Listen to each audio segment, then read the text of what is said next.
नमस्कार साथियों, आप सभी का स्वागत है आपके अपने YouTube चैनल एजुकेशन नुक पर। साथियों, आज की इस क्लास में हम करने वाले हैं UP triple S C PET के लिए जीके जीएस में भारत की भौगोलिक स्थिति से संबंधित मोस्ट इंपॉर्टेंट क्वेश्चन। यह हमारी इस टॉपिक की क्लास संख्या 2 है। इससे पहले मैंने आपको एक क्लास करा दी है जिसमें मैंने आपको 36 क्वेश्चन करा दिए थे इस टॉपिक के। आज की इस क्लास में करेंगे हम 34 क्वेश्चन, तो टोटल हमारे इस टॉपिक के 70 क्वेश्चन हो जाएंगे, जो कि टॉप क्वेश्चन है। मैंने आपको कहा था कि मैं इस टॉपिक के आपको टॉप 70 क्वेश्चन कराऊंगा, ठीक है। तो चलिए क्लास स्टार्ट करते हैं और क्लास को एंजॉय करते हैं। क्वेश्चन नंबर 37, भारत और पाकिस्तान के मध्य कौन सी रेखा है? तो भारत और पाकिस्तान के मध्य जो रेखा है आपकी, वो है आपकी रेड क्लिफ रेखा। कौन सी है भाई? रेड क्लिफ रेखा है। यह है आपकी रेड क्लिफ रेखा, जो कि आपकी भारत और पाकिस्तान के मध्य है, और बांग्लादेश और भारत के मध्य भी यही रेखा है। इसका निर्धारण कब हुआ था? आपका 1947 में हुआ था, ठीक है। ये आपको ध्यान रखना है। क्वेश्चन नंबर 38, भारत और पाकिस्तान के बीच युद्ध विराम रेखा कौन सी है? तो भारत और पाकिस्तान के बीच जो युद्ध विराम रेखा है वो है आपकी लाइन ऑफ कंट्रोल, जिसको LOC कहते हैं, ठीक है जी। ये आपको ध्यान रखना है। अगले क्वेश्चन पर चलते हैं। क्वेश्चन नंबर 39, मन्नार की खाड़ी और पाक जलडमरू मध्य भारत को किससे अलग करती है? तो मन्नार की खाड़ी और पाक जलडमरू मध्य भारत को किससे अलग करती है? भाई श्रीलंका से अलग करती है भारत को, ठीक है।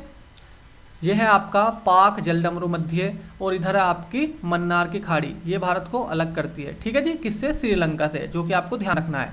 क्वेश्चन नंबर 40, पूर्वांचल की पहाड़ियाँ भारत को किससे अलग करती है? तो पूर्वांचल की जो पहाड़ियाँ है वह भारत को किससे अलग करती है? तो म्यांमार से अलग करती है, ठीक है। ये आपको ध्यान रखना है। अगले क्वेश्चन पर चलते हैं। क्वेश्चन नंबर 41, मैकमोहन रेखा चीन और भारत के किस प्रांत के बीच सीमा का निर्धारण करती है? तो भाई मैकमोहन रेखा चीन और भारत के किस प्रांत के बीच सीमा का निर्धारण करती है? तो वो करती है अरुणाचल प्रदेश, ठीक है। यह है आपकी मैकमोहन रेखा, ठीक है, जो कि आपको ध्यान रखना है।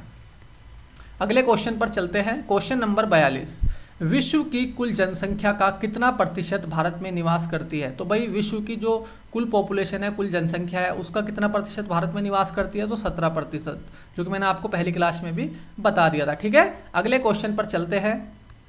क्वेश्चन नंबर 43, अंडमान निकोबार द्वीप समूह कहाँ स्थित है? तो अंडमान निकोबार द्वीप समूह कहाँ पर स्थित है? वो है आपका बंगाल की खाड़ी में। कहाँ पर है? बंगाल की खाड़ी में। ये है आपकी बंगाल की खाड़ी, ठीक है जी। क्वेश्चन नंबर 44, भारत के मानक समय और ग्रीनविच समय में कितना अंतर है? तो भारत के समय में और ग्रीनविच समय में कितना अंतर है? तो वो है आपका 5.5 घंटे का। कितने का?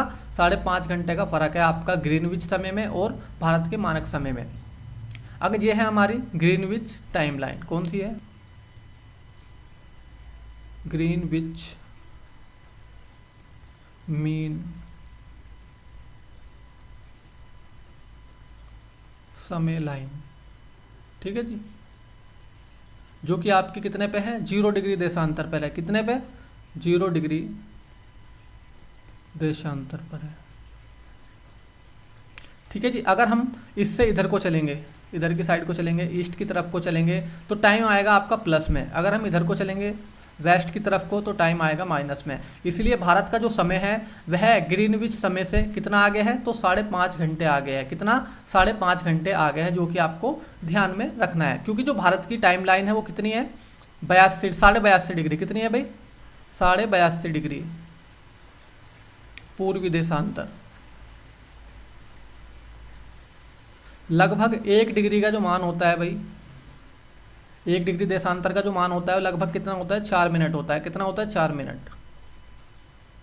इसलिए जो भारत का समय है वो ग्रीनविच समय से कितना आगे है? 5.5 घंटे आगे है, जो कि आपको ध्यान रखना है, ठीक है। अगले क्वेश्चन पर चलते हैं अब हम। क्वेश्चन नंबर 45, संपूर्ण भारत के कितने क्षेत्रफल पर मैदानी विस्तार है? तो भारत का जो संपूर्ण क्षेत्रफल है उसके कितने क्षेत्रफल पर आपका मैदानी विस्तार है? तो वो लगभग 44% पर क्या है? आपका मैदानी विस्तार है, ठीक है जी। क्वेश्चन नंबर 46, संपूर्ण भारत के कितने प्रतिशत भाग पर पर्वत व पहाड़ियाँ का विस्तार है? तो संपूर्ण भारत का जो क्षेत्रफल है उसके कितने प्रतिशत पर आपका पर्वत और पहाड़ियों का विस्तार है? तो वो लगभग 30% पर है। कितने पर है? लगभग 30% पर है, जो कि आपको ध्यान रखना है। अगले क्वेश्चन पर चलते हैं। क्वेश्चन नंबर 47, भारत में समुद्र तट रेखा वाले राज्यों की संख्या कितनी है? तो भारत में जो आपके समुद्री तट वाले जो राज्य है वो कितने हैं? 9 है। कितने हैं? 9 है। देखते हैं कौन कौन से हैं। एक हो जाएगा आपका गुजरात, दूसरा महाराष्ट्र, तीसरा आपका गोवा, चौथा कर्नाटक, पांचवा आपका केरल, छठा तमिलनाडु, सातवां आंध्र प्रदेश और आठवां आपका उड़ीसा और नौवां आपका वेस्ट बंगाल मतलब पश्चिम बंगाल। तो ये टोटल 9 राज्य है भारत के जो कि तटरेखा पर है। ठीक है जी। क्वेश्चन नंबर 48, लक्षद्वीप समूह के द्वीपों की उत्पत्ति किसके द्वारा हुई है? तो लक्षद्वीप के जो द्वीप हैं उनकी उत्पत्ति किसके द्वारा हुई है? वो हुई है आपकी परवाल के द्वारा। परवाल क्या होता है? आपका एक क्या है? समुद्री जीव है जो कि किसका बना होता है? आपका कैल्शियम कार्बोनेट का बना होता है। किसका बना होता है? कैल्शियम कार्बोनेट का बना होता है, जिससे लक्षद्वीप के द्वीपों की उत्पत्ति हुई है, जो कि आपको ध्यान रखना है। ठीक है। अगले क्वेश्चन पर चलते हैं। क्वेश्चन नंबर 49, लक्षद्वीप समूह में कुल कितने द्वीप है? तो लक्षद्वीप समूह में भाई कितने द्वीप है? आपके 36 द्वीप है। कितने हैं? 36 है, जिनमें से 10 पर कौन रहता है? लोग रहते हैं।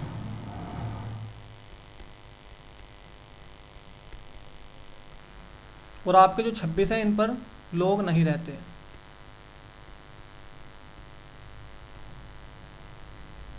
ठीक है, ये आपको ध्यान रखना है।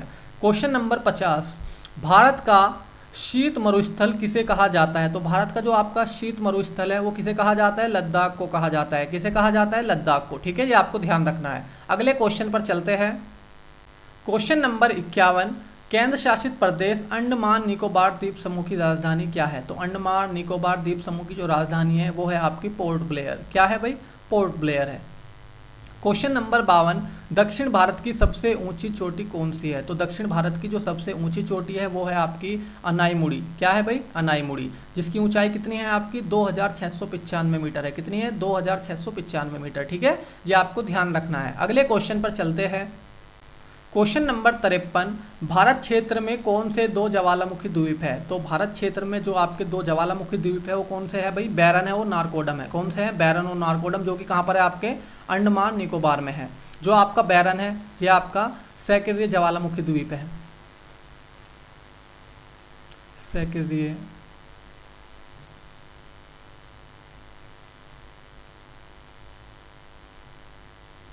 ज्वालामुखी द्वीप। ठीक है जी। जो आपका नारकोडम है यह है आपका निष्क्रिय ज्वालामुखी द्वीप है।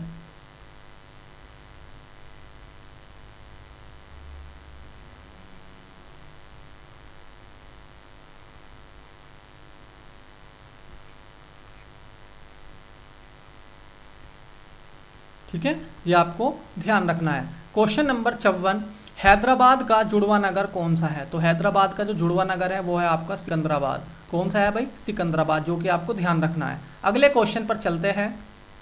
क्वेश्चन नंबर 55, भारत का कौन सा राज्य सबसे अधिक राज्यों की सीमा को स्पर्श करता है? तो उत्तर प्रदेश एक भारत का ऐसा राज्य है जो कि सबसे अधिक राज्यों की सीमा को स्पर्श करता है। ठीक है, कितने राज्यों की सीमा को स्पर्श करता है उत्तर प्रदेश? 8 राज्यों की सीमा को स्पर्श करता है या टच करता है। ठीक है, वो 8 राज्य कौन से हैं भाई? एक है आपका उत्तराखंड, दूसरा है आपका हिमाचल प्रदेश, तीसरा है हरियाणा, चौथा है आपका राजस्थान, पांचवा आपका मध्य प्रदेश, छठा है आपका छत्तीसगढ़, सातवां आपका झारखंड और आठवां आपका बिहार। तो ये 8 राज्य हैं जिनकी सीमा को उत्तर प्रदेश क्या करता है? स्पर्श करता है। और एक केंद्र शासित प्रदेश की सीमा को भी स्पर्श करता है उत्तर प्रदेश। वो कौन सा है? केंद्र शासित प्रदेश आपका दिल्ली है। कौन सा है भाई? दिल्ली, जो कि आपको ध्यान रखना है। ठीक है, क्वेश्चन नंबर 56, थार भूमि कहाँ स्थित है? तो थार भूमि जो है वो आपकी राजस्थान में स्थित है। कहाँ पर? राजस्थान में स्थित है, जो कि भारत का सबसे बड़ा मरुस्थल है। यह है आपका थार मरुस्थल, जो कि कहाँ पर है? राजस्थान में है। इसका कुछ हिस्सा आपका लगभग 15% आपका कहाँ पर है? पाकिस्तान में है। और सबसे ज़्यादा जो है आपका राजस्थान में, उसके बाद कुछ हिस्सा पंजाब में है, हरियाणा में और गुजरात में भी है। ठीक है, सबसे ज़्यादा जो हिस्सा है वो कहाँ पर है? राजस्थान में है। ठीक है, ये आपको ध्यान रखना है। अगले क्वेश्चन पर चलते हैं। क्वेश्चन नंबर 57, भारत की सबसे लंबी सुरंग कौन सी है? तो भारत की जो सबसे लंबी सुरंग है वो है आपकी पीर पंजाल सुरंग। कौन सी है भाई? पीर पंजाल सुरंग है, जिसकी लंबाई है आपकी 11 किलोमीटर, जो कि जम्मू कश्मीर में स्थित है। यह है आपकी पीर पंजाल सुरंग। ठीक है, जो कि भारत की सबसे लंबी सुरंग है। क्वेश्चन नंबर 58, भारत का कौन सा राज्य चीन, नेपाल और भूटान की सीमा को स्पर्श करता है? तो भारत का एक अकेला राज्य है जो कि कौन सा है? आपका सिक्किम है, जो आपका चीन, नेपाल और भूटान की सीमा को स्पर्श करता है। ये है आपका सिक्किम। सबसे ऊपर क्या है इसके, चीन है, इधर लेफ्ट में है आपका नेपाल और राइट में है भूटान। ठीक है जी। तो ये एक अकेला राज्य है जो कि 3 देशों की सीमा को क्या करता है, स्पर्श करता है। कौन कौन से, चीन, नेपाल और भूटान। समझ गए। अगले क्वेश्चन पर चलते हैं अब हम। क्वेश्चन नंबर 59, सतपुड़ा की पहाड़ियाँ किस राज्य में है। तो सतपुड़ा की जो पहाड़ियाँ है वह कहाँ पर है, आपकी मध्य प्रदेश में है। कहाँ पर है भाई, मध्य प्रदेश में है। यह है आपकी सतपुड़ा की पहाड़ियाँ जो कि कहाँ है, मध्य प्रदेश में है।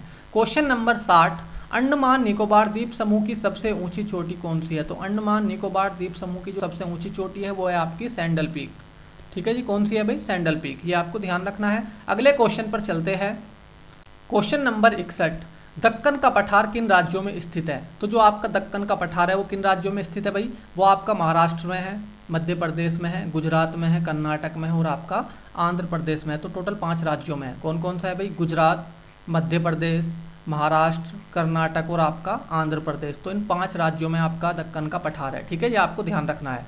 क्वेश्चन नंबर 62, महेंद्रगिरी की पहाड़ियाँ किन 2 राज्यों के तट पर है। तो महेंद्रगिरी की जो पहाड़ियाँ है वो किन 2 राज्यों के तट पर है, आपकी उड़ीसा और आंध्र प्रदेश। ठीक है, ये आपको ध्यान रखना है। ये है आपका उड़ीसा और ये है आपका आंध्र प्रदेश। ठीक है, अगले क्वेश्चन पर चलते हैं। क्वेश्चन नंबर 63, धारबाड़ा का पठार किस राज्य में है। आपका जो धारबाड़ा का पठार है वो किस राज्य में है, आपका कर्नाटक में है। ये है आपका कर्नाटक। यहाँ पर क्या है, आपका धारबाड़ा का पठार है। ठीक है, ये आपको ध्यान रखना है। क्वेश्चन नंबर 64, नीलगिरी की पहाड़ियाँ किस राज्य में स्थित है। तो जो आपकी नीलगिरी की पहाड़ियाँ है वो किस राज्य में है, आपकी तमिलनाडु में है। किस में है, आपकी तमिलनाडु में है यहाँ पर। ठीक है जी, ये आपको ध्यान रखना है। अगले क्वेश्चन पर चलते हैं। क्वेश्चन नंबर 65, अरावली की पहाड़ियाँ किस राज्य में स्थित है। तो जो आपकी अरावली की पहाड़ियाँ है वो किस राज्य में है, आपकी राजस्थान में है। किस में है भाई, राजस्थान में स्थित है। यह है आपकी अरावली की पहाड़ियाँ। लेकिन इसका कुछ हिस्सा आपका हरियाणा में भी है, दिल्ली में भी है और गुजरात में भी है। ये भी आपको ध्यान रखना है। ठीक है जी। क्वेश्चन नंबर 66, क्षेत्रफल की दृष्टि से भारत का सबसे बड़ा जिला कौन सा है। तो क्षेत्रफल की दृष्टि से जो भारत का सबसे बड़ा जिला है वो कौन सा है भाई, कच्छ है, जिसका क्षेत्रफल है आपका 46,625 वर्ग किलोमीटर। ठीक है, ये आपको ध्यान रखना है। अगले क्वेश्चन पर चलते हैं अब हम। क्वेश्चन नंबर 67, पंबन द्वीप कहाँ स्थित है। तो जो आपका पंबन द्वीप है वो कहाँ पर स्थित है, आपका मन्नार की खाड़ी में है। कहाँ पर है, मन्नार की खाड़ी में आपका पंबन द्वीप स्थित है। ये आपको ध्यान रखना है। क्वेश्चन नंबर 68, कोलाबा पॉइंट कहाँ है। तो कोलाबा जो पॉइंट है आपका मुंबई में है। कहाँ पर है, मुंबई में है, जो कि आपको ध्यान रखना है। ठीक है, अगले क्वेश्चन पर चलते हैं अब हम। क्वेश्चन नंबर 69, नागिन झील कहाँ है। तो नागिन झील है आपकी जम्मू कश्मीर में। कहाँ पर है भाई, जम्मू कश्मीर में है। जम्मू कश्मीर की झीलों को याद करने की एक ट्रिक बता देता हूँ। अगर आपको किसी भी झील के लास्ट में नाग या नागिन शब्द देखने को मिले तो आप आंख बंद करके जम्मू कश्मीर उसका आंसर लगा देना है। ये ट्रिक है इसकी। ठीक है जी। अगर आपको किसी भी झील के लास्ट में ताल देखने को मिले तो आप क्या लगाओगे, उत्तराखंड। क्या लगा दोगे, उत्तराखंड आंसर आंख बंद करके लगा देना। ठीक है जी। ये ट्रिक थी इन दोनों राज्यों की झीलों को याद करने की। क्वेश्चन नंबर 70, चिल्का झील कहाँ है। तो आपकी जो चिल्का झील है वो कहाँ पर है भाई, उड़ीसा में है। कहाँ पर है, उड़ीसा में है, जो कि एशिया की सबसे बड़ी खारे पानी की झील है।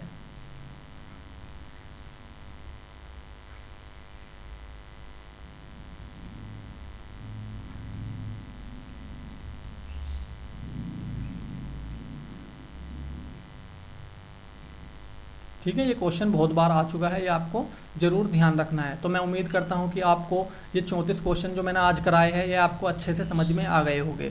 अगर आपको ये 34 के 34 क्वेश्चन अच्छे से समझ में आए हैं और मेरी वीडियो अच्छी लगी है तो आप मेरी वीडियो को लाइक कर सकते हैं और हमारे चैनल को सब्सक्राइब कर सकते हैं, जिससे कि आपको नई वीडियो का नोटिफिकेशन तुरंत मिल सके। मैंने आपको इस टॉपिक के टोटल 70 क्वेश्चन कराए हैं जो कि बन सकते थे इस टॉपिक से। ठीक है जी। तो अगर आपको ये वीडियो बिल्कुल अच्छी लगी है तो आप इसको दूसरों लोगों को भी शेयर करें, जिससे कि उनकी भी हेल्प हो सके। तो आज के लिए इतना ही, मिलते हैं अगली क्लास में। धन्यवाद।